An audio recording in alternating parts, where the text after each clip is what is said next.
اگر آپ خوشی کا، سکھ کا، سکون کا راز جاننا چاہتے ہیں، اگر آپ کے پاس سب کچھ ہے پھر بھی آپ دکھی ہے، تو یہ چھوٹی سی کہانی ضرور سنیے۔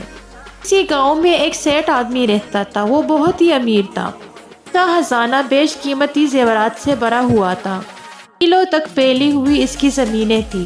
اس کی بہت بڑی حویلی تھی جس میں کئی نوکر چاکر اس کی خدمت کے لیے ہاتھ باندھے کھڑے ہوتے تھے۔ لیکن اتنا سب کچھ ہونے کے باوجود بھی اس کے دل کو سکون نہیں تھا۔ وہ ہر ٹائم دکھی رہتا تھا۔ ایک دن کسی نے اسے بتایا کہ قریب ہی ایک دوسرے گاؤں میں ایک درویش رہتا ہے۔ وہ لوگوں کو ایسا طریقہ سکھا دیتا ہے جس سے لوگوں کو من چاہے خوشی مل جاتی ہے۔ سیٹھ یہ بات سن کر بڑا خوش ہوا۔ اسے امید لگ گئی تھی کہ اب اس کی زندگی میں سکون آ جائے گا۔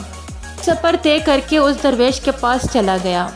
میرے پاس پیسے کی کمی نہیں ہے لیکن پھر بھی مجھے سکون نہیں ملتا۔ مجھے کوئی ایسا طریقہ بتا دے جس سے میرے دل کو سکون مل جائے۔ سیٹھ کا خیال تھا کہ وہ درویش کوئی اسے وظیفہ دے دے گا یا کوئی ایسی تعویذ دے دے گا جس سے اس کے دل کو سکون مل جائے گا، لیکن اس درویش نے ایسا کچھ بھی نہیں کیا۔ اس نے اس سیٹھ کو سارا دن دھوپ میں بٹھائے رکھا اور خود جا کر آرام سے اپنے کمرے میں سائے میں بیٹھا گیا۔ شدید گرمی کے دن تھے۔ گرمی اور پسینے سے سیٹھ کا برا حال ہو گیا۔ اسے درویش پر بڑا غصہ آ رہا تھا، لیکن کسی طرح کر کے اس نے خود پر قابو پایا، خود کو پرسکون رکھا۔ اگلے دن درویش نے کہا کہ آج سارا دن تمہیں بھوکا رہنا پڑے گا، تمہیں کھانے کو کچھ بھی نہیں ملے گا۔ سیٹھ سارا دن بھوکا رہا۔ گرمی اور بھوک سے اس کی حالت خراب ہو گئی کہ درویش اور اس کے شاگرد اس کے سامنے بیٹھ کر مزے مزے کے کھانے کھاتے رہے۔ درویش کا رویہ دیکھ کر سیٹھ بڑا پریشان ہوا۔ اسے سمجھ نہیں آ رہی تھی کہ وہ کہاں پھنس گیا ہے۔ اس کا صبر جواب دے گیا تھا تو یہاں بڑی امیدیں لے کر آیا تھا اور درویش اس کے ساتھ ایسا سلوک کر رہا ہے۔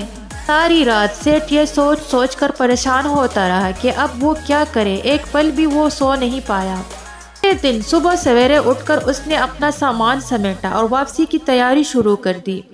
وہ ابھی کچھ ہی دور گیا تھا کہ درویش نے اس آدمی کا راستہ روک لیا۔ سیٹھ صاحب کیا ہوا ہے؟ بنا بتائے ہی واپس جا رہے ہو؟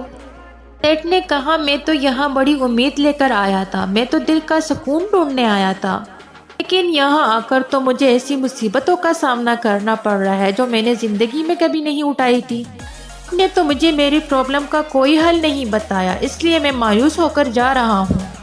درویش مسکرایا اور بولا تو تمہیں اتنا کچھ دیا ہے لیکن تم نے کچھ بھی نہیں لیا، اتنا قیمتی سبق سکھایا ہے لیکن تم صحیح طریقے سے سیکھ ہی نہیں پا رہے۔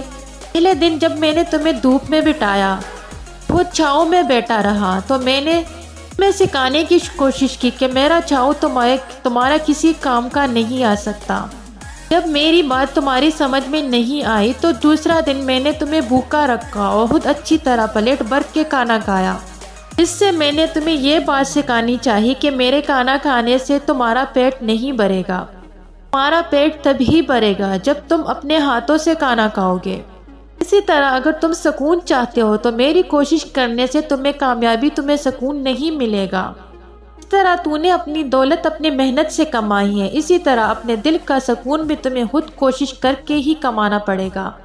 اس لیے محنت کرو، لوگوں کی مدد کرو، خیرات کرو، لوگوں کے کام آؤ، اپنا سکون خود تلاش کرو، تمہارے دل کو سکون ضرور ملے گا۔ یہ بات سن کر سیٹھ کی آنکھیں کھل گئی۔ اس کو اپنی منزل تک پہنچنے کا راستہ مل گیا۔ وہ درویش کا شکریہ ادا کر کے خوشی خوشی اپنے گاؤں آ گیا۔